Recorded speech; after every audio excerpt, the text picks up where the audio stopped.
पूरे खानदान के लिए एक टाइम पर एक कढ़ाई में 5 तरह की सब्जी बनाने वाली देवरानी। दोपहर का समय सुषमा अपनी जेठानी रेखा के साथ किचन में खाना बनाने की तैयारी कर रही थी।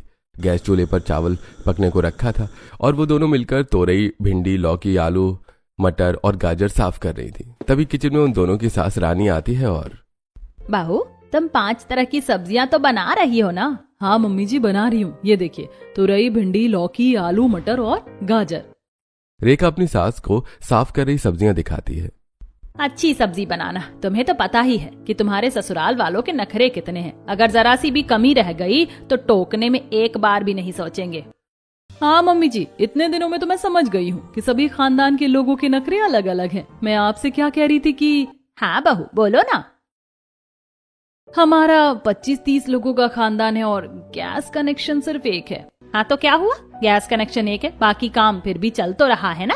महीने की 4-5 सिलेंडर ब्लैक में मिल जाते, परेशानी क्या है? मम्मी जी, परेशानी ये है कि आप देख ही रही हैं कि देश दुनिया में क्या क्या चल रहा है। पेट्रोल और गैस की किल्लत हो सकती है, तो क्यों ना हम आने वाली मुसीबत की तैयारी अभी से करके रख लें और एक और गैस कनेक्शन ले लें। देवरानी जी, तुम बेवजह चिंता करती हो। अगर गैस की किल्लत होगी भी तो हम ब्लैक में सिलेंडर भरवा लेंगे। कैसी सास और जेठानी है मेरी, इन्हें कोई फिक्र ही नहीं है कल की। अच्छा ठीक है, एक काम करिए, जो गैस सिलेंडर खाली रखा है उन्हें तो भरवा लो। ठीक है, आज ही अमित को मैं सिलेंडर लेने के लिए भेजती हूँ। रानी वहां से हॉल की तरफ चली जाती है और दोनों देवरानी जेठानी मिलकर 5 तरह की सब्जियां, रोटी, चावल और रायता बनाने में जुट जाती हैं। उनका खानदान बहुत बड़ा था, लगभग 25-30 लोगों का, और उनके नखरे भी अलग थे, जिस वजह से दोनों देवरानी जेठानी को दोनों टाइम 5 तरह की सब्जियां बनानी पड़ती थी। खाना बन जाने के बाद दोनों देवरानी जेठानी डाइनिंग हॉल में पूरे खानदान को खाना परोसती हैं और अब सबके नखरे शुरू हो जाते हैं। बहू, ये कैसी सब्जी बनाई है आज? कच्ची लग रही है, अच्छे से पकाई नहीं है क्या तुमने? बड़ी मम्मी जी, सब्जी अच्छे से तो पकाई है। हाँ, मुझे पता है कितने अच्छे से बनाई। आजकल जो माहौल चल रहा है तो तूने जरूर ज्यादा समझदारी दिखाई होगी और गैस बचाने के चक्कर में कच्चा खाना हमको बनाकर सर्व कर दिया। अरे क्या भाभी, तुम भी बहुओं के हर काम में कोई ना कोई कमी निकालती रहती हो। अरे चुपचाप खा लो, सब्जी में कोई कमी नहीं है। बहुओं में कमियां ही कमियां हैं, आप लोगों को दिखती नहीं है, मुझे दिखती है तो मैं बोल देती हूँ, खासकर छोटी बहू में। तभी अमित मुंह लटकाए हुए वहां पहुंचता है। क्या हुआ बेटा, तेरा चेहरा क्यों उतरा हुआ है? मम्मी, सिलेंडर नहीं मिला इसलिए। अरे इतनी सी बात के लिए परेशान क्यों हो रहा है? आज नहीं मिला, कल मिल जाएगा। जहां से हम ब्लैक में सिलेंडर लेते हैं वो भैया बता रहे थे कि अब ब्लैक में सिलेंडर बिल्कुल नहीं मिलेगा। सरकार ने सख्ती शुरू कर दी है, अब सिर्फ सिलेंडर उन्हें ही मिलेगा जिनके पास कनेक्शन है। अरे तो उससे कह देता कि 5,000 ले ले और सिलेंडर दे दे। वो 10,000 में भी देने को तैयार नहीं था। अरे तू परेशान मत हो, आके खाना खा, आज नहीं तो कल सिलेंडर मिल जाएगा। और ये मुसीबत कितने दिन चलेगी? ज्यादा दिन की नहीं है ये मुसीबत, हर बार ऐसे ही होता है। दोनों देवरानी जेठानी उनकी बातें सुनती हुई सबको खाना परोसती हैं। सबके खाना खा लेने के बाद किचन में बर्तन ले जाकर धोती हैं और अपने अपने कमरे में चली जाती हैं। दोनों देवरानी जेठानी में जमीन आसमान का अंतर है। वो अंतर क्या है, कुछ ही देर में आप समझ जाएंगे। अपने कमरे में पलंग पर बैठी सुषमा। आने वाला समय कैसा होगा किसी को नहीं पता, लेकिन मेरे ससुराल वालों को तो बिल्कुल भी फिक्र नहीं है। उन्हें लगता है कि सब ऐसे ही हैं और जेठानी जी भी कुछ नहीं करती।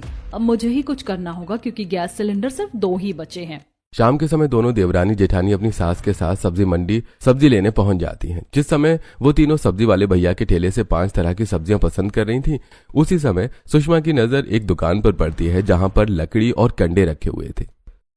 मम्मी जी, आप सब्जी लीजिए, मैं अभी आती हूँ। कहाँ जा रही हो देवरानी जी?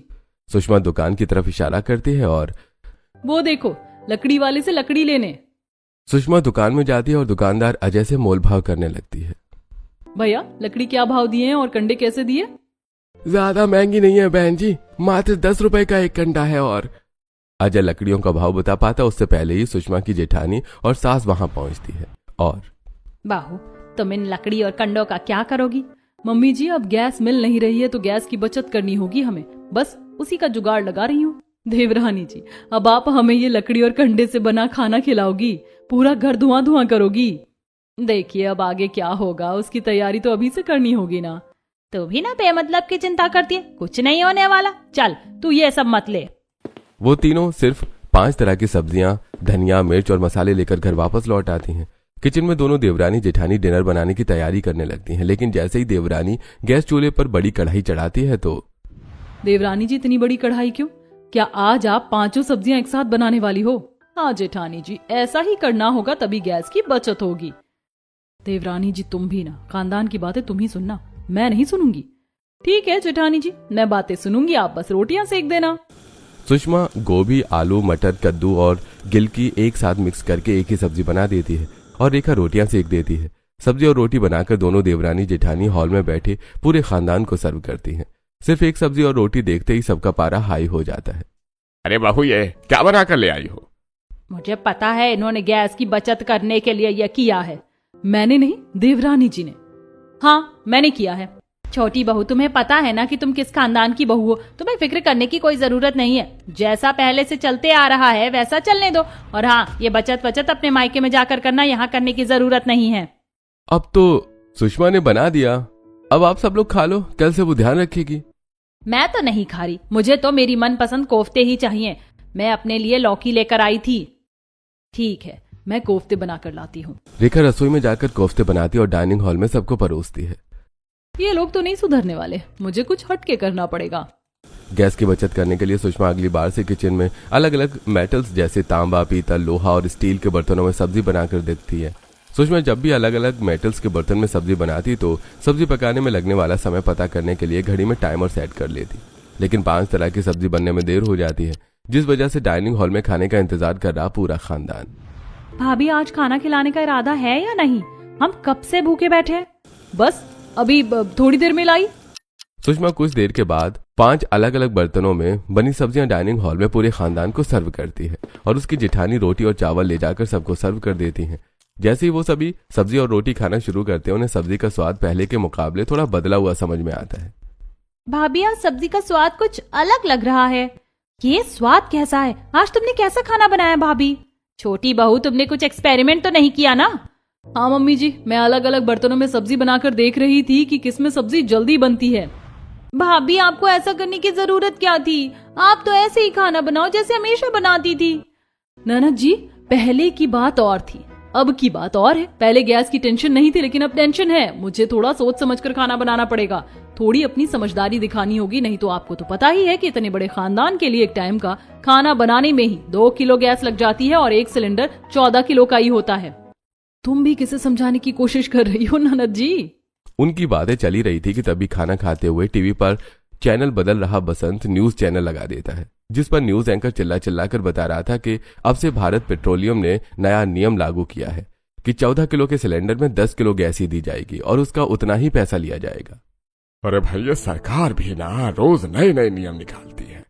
आप क्यों फिक्र कर रहे हो ताऊ जी, हमारे यहाँ तो ब्लैक में सिलेंडर आता है। फिक्र करना चाहिए, क्योंकि अब ब्लैक में सिलेंडर नहीं मिल रहा है और कनेक्शन भी एक ही है। इसमें भी तुम्हारी ही गलती है देवरानी जी। मेरी क्या गलती है जेठानी जी? तुम दहेज में अगर गैस कनेक्शन ले आती तो हमें इतनी परेशानी नहीं होती।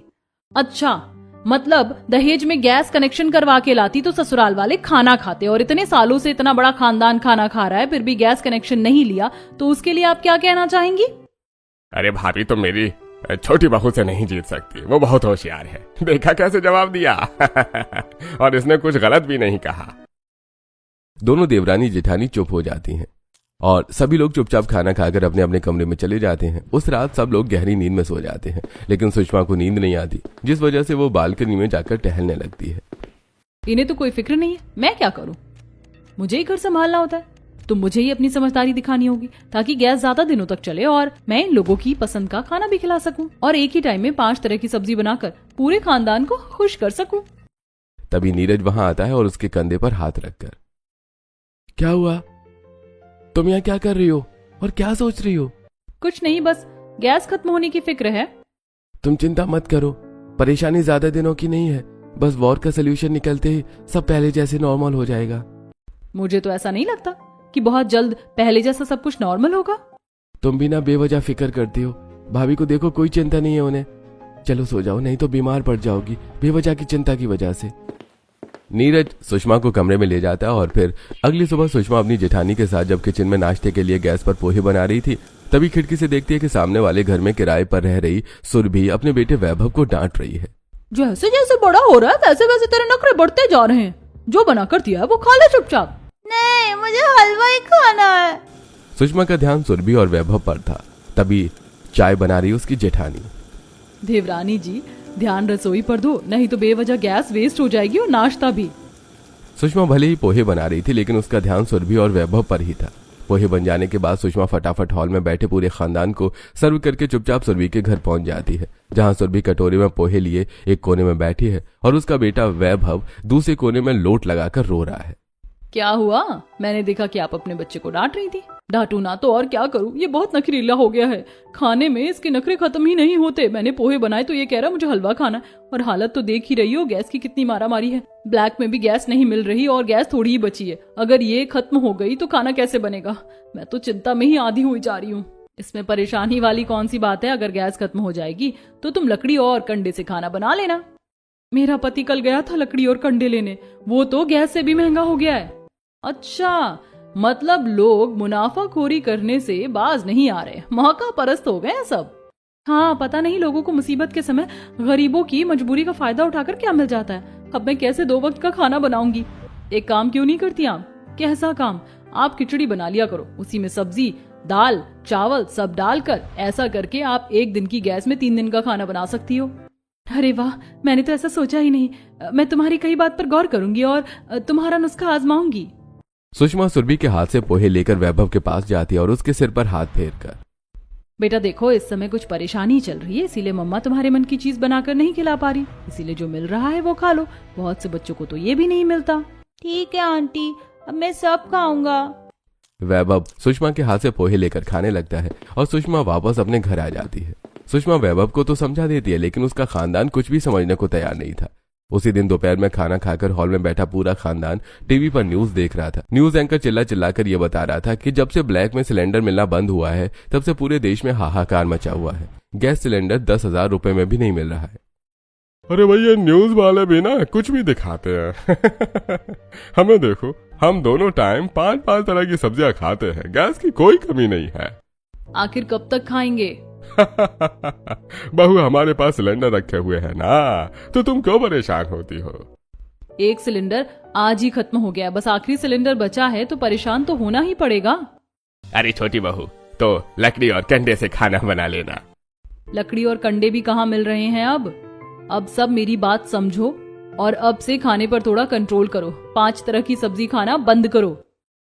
मैं तो नहीं कर रही कंट्रोल, मुझे तो अपने मन की सब्जी चाहिए ही चाहिए। बहू, तुम ऐसा क्यों बोल रही हो? मुझे तो लगता है कि तुम काम न करने के बहाने ढूंढ रही हो।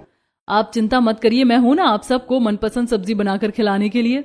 छोटी बहू, अपनी जेठानी से सीखो कुछ, हर काम में आगे ही रहती है। नहीं, काम ना करने के बहाने नहीं, मैं आपको आने वाली परेशानी से बचाने के लिए ऐसा कह रही हूँ, वरना मुझे क्या, मैं तो बनाऊंगी जैसा बनाती आ रही हूँ खाना। बहू, जैसा चल रहा है वैसे चलने दो, तुम्हें परेशान होने की जरूरत नहीं है, सब ठीक हो जाएगा। भाभी, मेरी इच्छा मोमोज खाने की हो रही है, मोमोज बना दो ना। ठीक है, बनाकर लाती हूँ। अभी खाना खाया है और अब मोमोज खाना है। मेरी बातों का कुछ भी असर नहीं होता इन पर। सोचती हुई सुषमा किचन की तरफ जाने लगती है। तभी भाभी, स्टीम मोमोज बनाना। किचन में पहुंचकर सुषमा गैस चूल्हा जलाकर चूल्हे पर स्टीमर रखकर उसमें पानी डालती है और मोमोज की फीलिंग बनाने के लिए गाजर, पत्ता गोभी और शिमला मिर्च बारीक काटने लगती है। जैसे मैं स्टीम मोमोज बना रही हूँ वैसे ही क्यों ना मैं सब्जी के लिए भी ट्राई करूँ। एक बड़ा सा बर्तन ले आऊं, उसमें पानी रख दूं और 5 छोटे छोटे बर्तनों में 5 अलग अलग तरह की सब्जियां पकने को रखूं। तो इस तरह एक ही बार में 5 अलग अलग सब्जियां पक जाएंगी।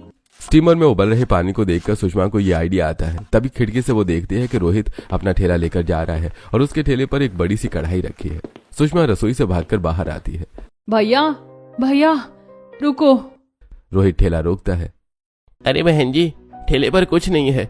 गवर्नमेंट ने जब से कमर्शियल सिलेंडर पर रोक लगाई है तब से हम जैसे हजारों लाखों फूड वेंडर्स बेरोजगार हो गए हैं। सुषमा रोहित के ठेले के पास जाती है और मैं कुछ खाने के लिए नहीं आई हूँ, बल्कि कुछ पूछने आई हूँ। पूछिए, क्या पूछना है आपको? मैं पूछना तो कुछ और चाहती थी, लेकिन जब आपकी बात सुनी तो मेरे दिमाग में एक आइडिया आया। आप ये अपनी कढ़ाई कितने की दोगे? अब तो आपके किसी काम की नहीं है। बहन जी, अभी गैस नहीं है, कढ़ाई मेरे काम की नहीं है, लेकिन जब गैस मिलने लगेगी तब तो काम की होगी ना। तो इसका मतलब ये थोड़े है कि अभी काम की नहीं है तो मैं कढ़ाई बेच दूं। हाँ, ये बात भी सही है। तो फिर आप ये बता दो कि आप ये कढ़ाई कहाँ से लाए हो? आपके किस काम की है कढ़ाई? आप भी फूड स्टॉल शुरू कर रहे हो क्या? अरे नहीं, मुझे तो अपने घर के लिए चाहिए। रोहित उसे एक लोहार का एड्रेस बताता है। सुषमा एड्रेस लेकर किचन में वापस जाती है और मोमोज स्टीम होने को रखती है। इसमें तो काफी टाइम लग रहा है। अगर सब्जी बनाऊंगी तो उसमें भी काफी टाइम लगेगा और गैस भी काफी जाएगी। क्यों ना ऐसी कढ़ाई बनवा लूं जिसमें 5 अलग अलग सेक्शन हो और एक ही बार में 5 अलग अलग सब्जियां बन जाएं, तो कैसा रहेगा? जब तक सुषमा कढ़ाई के बारे में सोचती है तब तक मोमोज स्टीम हो जाते हैं और वो स्टीम मोमोज हॉल में अपनी नंद को सर्व करती है और फिर अपने पति के साथ रोहित के दिए हुए एड्रेस पर लोहार के पास पहुंच जाती है। भैया, मुझे एक बड़ी सी कढ़ाई बनवानी है जिसमें 5 अलग अलग सेक्शन हो। तुम ऐसी कढ़ाई का क्या करोगी? तुम देखते जाओ कि मैं क्या करती हूँ।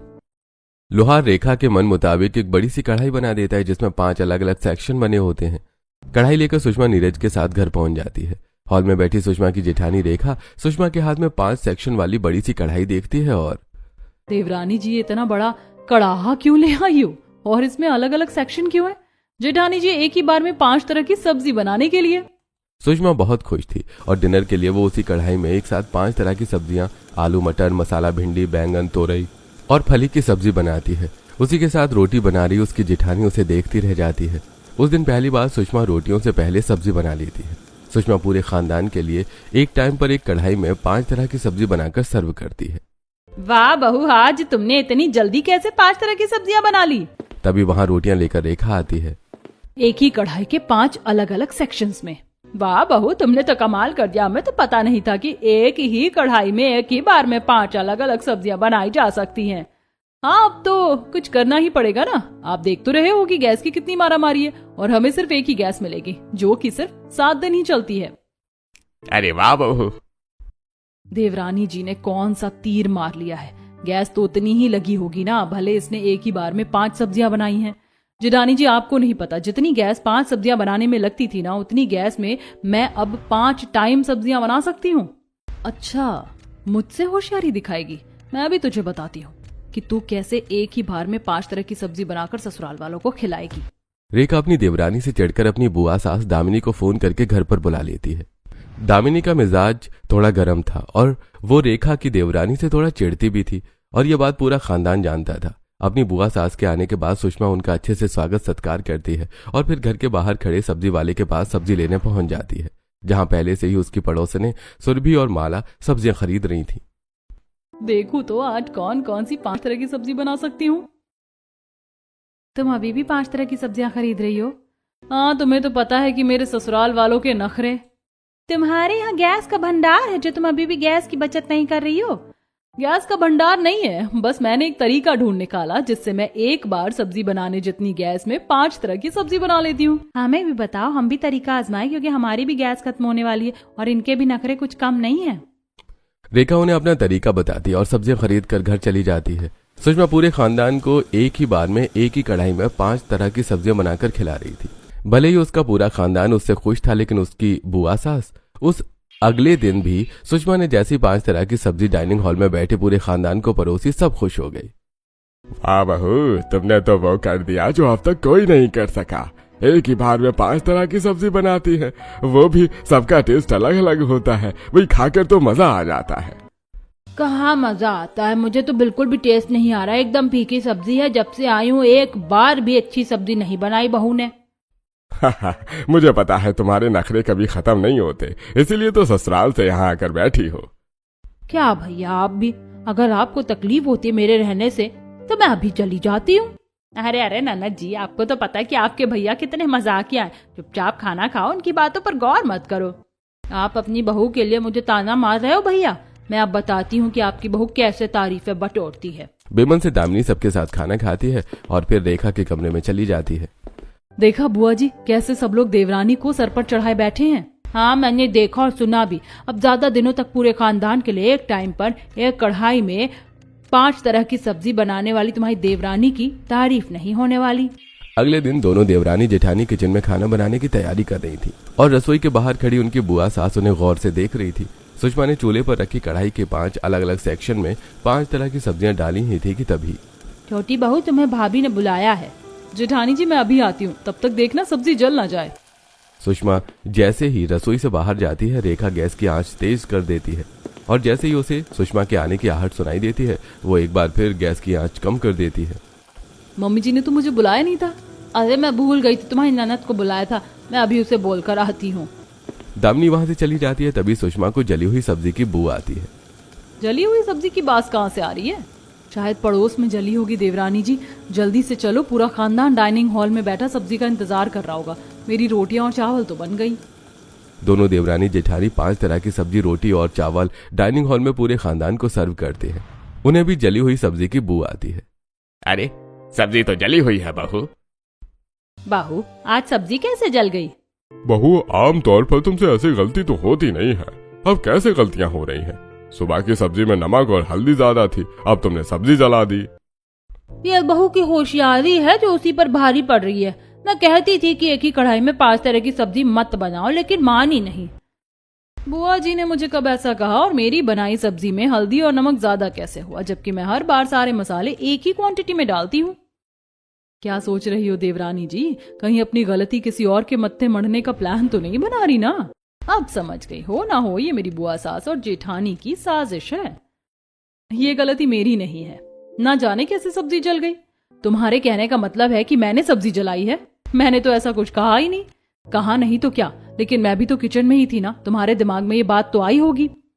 और मैं भी किचन में ही गई थी गलती से, तो हो सकता है तुमने मेरे बारे में भी यही सोच लिया हो। क्या ननद जी, आप भी बहू से बहस कर रही हो, वो भी बिना सिर पैर की बात पर। मैं बहस नहीं कर रही हूँ, बल्कि मैं तुम्हें बताने की कोशिश कर रही हूँ कि अगर तुमने मेरी पसंद की लड़की से अपने बेटे की शादी की होती ना, तो वो इस तरह की गलती कभी ना करती। वो घर संभालना अच्छी तरह से जानती है। आपके कहने का मतलब है कि मैं घर संभालना नहीं जानती? क्या तुम भी दीदी बहू से बहस कर रही हो? चुपचाप खाना खा लो, अब सब्जी जल गई तो जल जाने दो। अब सभी चुपचाप खाना खाते हैं, लेकिन सुषमा उदास हो जाती है। सुषमा का मूड सही करने के लिए नीरज उसे चौपाटी ले जाता है। उसके साथ पूरा परिवार भी होता है, लेकिन चौपाटी में एक भी फूड वेंडर नहीं दिखता। सिर्फ बड़े बड़े रेस्टोरेंट और होटल ही दिखाई देते हैं, जहां लोगों की काफी भीड़ जमा थी। कमर्शियल गैस सिलेंडर बंद होने की वजह से स्ट्रीट वेंडर्स ने अपने स्टॉल्स लगाने बंद कर दिए हैं। तभी सुषमा देखती है कि कुछ कुत्ते भूख से बेहाल बंद पड़े फूड स्टॉल्स के बाहर आसपास घूम रहे हैं और वहां से आते जाते लोगों की तरफ आशा भरी नजरों से देख रहे हैं। हम तो जैसे तैसे अपने खाने का इंतजाम कर ही लेंगे, लेकिन इन बेचारे जानवरों का क्या होगा? इन्हें तो ये भी नहीं पता कि देश दुनिया में क्या चल रहा है, क्या कोहराम मचा हुआ है। तभी एक आदमी आता है और कुत्तों के सामने कुछ खाने के लिए रखता है। बेटा, इस दुनिया में अगर बुराई है तो अच्छाई भी है। आपस में बातें करते हुए वो सभी एक रेस्टोरेंट में जाते हैं। मेन्यू पढ़ते ही वो सभी हैरान हो जाते हैं। क्या 50 रुपए का एक समोसा? जो मोमोज पहले 60 रुपए प्लेट मिलता था, अब वो 150 का हो गया है। मौका परस्ती इसे ही बोलते हैं। ये लोग लोगों की मजबूरी का फायदा उठा रहे हैं। आप लोग घर चलो, मैं घर में बढ़िया सी 5 तरह की सब्जी बनाकर खिलाती हूँ। हम फालतू में ही यहाँ पर आ गए हैं। हाँ बहू, बस उन बेचारे भूखे कुत्तों के लिए कुछ खरीद लेते हैं। वो सभी बिस्किट खरीद कर कुत्तों को खिलाते हैं और घर वापस लौट आते हैं। दोनों देवरानी जेठानी रसोई में जाती है। सुषमा फटाफट गाजर, शिमला मिर्च, तोरई, पनीर, आलू, भिंडी और टमाटर काटती है। तभी वो देखती है कि उसकी बुआ सास दरवाजे पर खड़ी उसे ही घूर रही है। आजकल मेरी बुआ सास ज्यादा ही किचन में आ रही है। कुछ तो गड़बड़ है। जब भी ये किचन की तरफ आती है, कुछ ना कुछ गड़बड़ हो जाती है। ऐसा तो नहीं कि यही गड़बड़ करती हूँ। आज पता करना पड़ेगा मुझे। सोचती हुई सुषमा कढ़ाई के हर एक सेक्शन में मटर, पनीर, भिंडी, गाजर, शिमला मिर्च, आलू, टमाटर और तुरई की सब्जी पकने को रखती है। जेठानी जी देखो, सब्जी जल ना जाए, मैं अभी आती हूँ। सुषमा बाहर चली जाती है। उसके जाने के बाद दरवाजे पर खड़ी दामिनी तुरंत रसोई में आती है और पहले से डले हुए मसाले दोबारा से डाल देती है और वहां से चली जाती है। कुछ देर बाद सुषमा फिर से किचन में आती है और देखती है कि सब्जियां पक चुकी हैं और उसकी जेठानी ने भी अपने हिस्से का काम कर लिया है। दोनों देवरानी जेठानी एक बार फिर से डाइनिंग हॉल में पूरे खानदान को खाना सर्व करती हैं और वो सभी जैसे ही खाना शुरू करते हैं, सबके मुंह बन जाते हैं। ये क्या बहू, फिर से तुमने सब्जी में गड़बड़ कर दी? तुमने दोबारा मसाले डाल दिए हैं क्या? ये की काम चोरी करने का नतीजा है। पहले तो सबका दिल जीत लिया अच्छा काम करके, और अब एक ही कढ़ाई में 5 तरह की सब्जियां एक ही बार बनाकर गैस बचाने के नाम पर काम चोरी कर रही है। तो नुकसान तो होना ही है। क्या पता सब्जियों में दोबारा मसाले मैंने ना किसी और ने डाले हों और ये नुकसान किसी और ने किया हो। तुम कहना क्या चाहती हो? मैंने सब देखा बुआ जी कि सब्जी में मसाले ज्यादा किसने डाले हैं। किसने? नैना जी, वो आप हैं। मैंने अपनी आंखों से देखा। अब बताओ आपने ऐसा क्यों किया? और जेठानी जी ने भी आपका साथ दिया। अच्छा, आप सबको हकीकत जानना है तो सुनो, सुषमा बहू मेरी पहली पसंद थी ही नहीं। मैं अपने छोटे भतीजे की शादी अपनी पसंद की लड़की से करवाना चाहती थी, लेकिन तुमने उसे नापसंद करके इसे अपनी बहू बनाया। मैं आप सबको ये एहसास कराना चाहती थी कि आपका फैसला गलत है। और फिर जब आपकी बड़ी बहू ने मुझे बताया कि सुषमा कढ़ाई में एक जुगाड़ कर रही है, तो मैंने सोच लिया कि उसका जुगाड़ फेल करके रहूंगी। और तुम यहाँ आ गई और सब्जी में गड़बड़ करने लगी। आपने ये गलत किया, और आपने जो लड़की बताई थी वो अच्छी थी, लेकिन वो हमें पसंद नहीं आई। तो हमें जो पसंद आई उस लड़की से मैंने अपने बेटे की शादी की। जेठानी जी, मुझे आपसे ऐसी उम्मीद नहीं थी। बुआ जी का तो समझ में आता है, लेकिन आपने ऐसा क्यों किया? तुम बड़ी होशियार बनती थी ना, कुछ भी करके आपको गैस बचाकर खानदान की वाहवाही लूटनी थी। मुझसे ये देखा नहीं गया, इसीलिए मुझे जो सही लगा वो किया। जेठानी जी, मुसीबत में परिवार को एक साथ होना चाहिए। पूरा देश एकजुट हो गया है, लेकिन 25-30 लोगों का खानदान एक नहीं है। तो बताओ हम कैसे मुसीबत का सामना करेंगे? जेठानी जी, भले ही आपको मेरी तरकीब पसंद नहीं आई, लेकिन आपको सोचना चाहिए कि ये परिवार आपका भी है। सुषमा बुआ की तरफ मुड़ती है। और बुआ जी, मैं भले ही आपकी पहली पसंद ना रही हूँ, लेकिन आपको सोचना चाहिए कि घर आपके भाई का है, भाभी का है, और मुसीबत का दौर चल रहा है, तो आपको उनका साथ देना चाहिए, ना कि मुझे नीचा दिखाना चाहिए। दामिनी कुछ देर सोचती है और मुझे माफ कर देना बहू, मैं नफरत में अंधी हो गई थी। दामिनी अपनी बात पूरी कर पाती उससे पहले ही सुषमा को माला की आवाज सुनाई देती है। भैया, बस स्टैंड तक जाने का 500 रुपए, 200 ले लो और छोड़ दो। माला की आवाज सुनकर सुषमा बाहर जाती है और देखती है कि वो ऑटो वाले से बार्गेनिंग कर रही है। उसके पीछे पीछे उसकी जेठानी भी जाती है। आप कहाँ जा रही हो पूरा सामान लेकर? इस समय गैस की कितनी परेशानी, और हमारी गैस खत्म होने वाली है, तो हम गांव जा रहे हैं। कम से कम हाँ, लकड़ी में खाना तो बन जाएगा। अच्छा, गांव जा रहे हो? वहां तुम्हें ईंधन मिलेगा, लेकिन अनाज मिलेगा क्या? कमाई मिलेगी क्या? काम धंधे छोड़ के गांव जाओगे तो खाओगे क्या? ये तो मैंने सोचा ही नहीं। किसी भी परेशानी से भागना कोई सॉल्यूशन नहीं होता, उसका समझदारी से सामना करो। पूरे खानदान के लिए एक टाइम पर एक कढ़ाई में 5 तरह की सब्जी बनाने वाली मेरी देवरानी से सीखो। वो कैसे एक ही कढ़ाई में 5 तरह की सब्जियां बनाती है। कोई भी परेशानी हमेशा नहीं होती, तुम्हें समझदारी से काम लेना होगा। पहली बार सुषमा ने अपनी जेठानी से अपनी तारीफ सुनी। वो उसकी मुंह ही ताकती रह गई। रेखा के समझाने पर माला ऑटो के सामान निकालकर अपने कमरे में रखती है और दोनों देवरानी जेठानी वापस घर आ जाती हैं, हॉल में इकट्ठा पूरे खानदान के सामने। कुछ देर पहले हॉल में जो बातें हुई थी वो सुनकर रेखा मन ही मन पछता रही थी, और माला से रेखा ने जो कुछ भी कहा वो सुनकर सुषमा समझ गई थी कि उसकी जेठानी को अपनी गलती का एहसास हो गया है। जैसे ही रेखा ने सुषमा के दोनों हाथ पकड़े, सुषमा समझ गई कि वो क्या कहने वाली है। कोई बात नहीं जेठानी जी, सबसे गलतियां होती हैं, आपसे भी हुई, लेकिन अब ध्यान रखना कि जब तक ये मुसीबत टल नहीं जाती तब तक आपको सबका ध्यान देना होगा। बात खत्म करके सुषमा अपनी जेठानी को गले से लगा लेती है।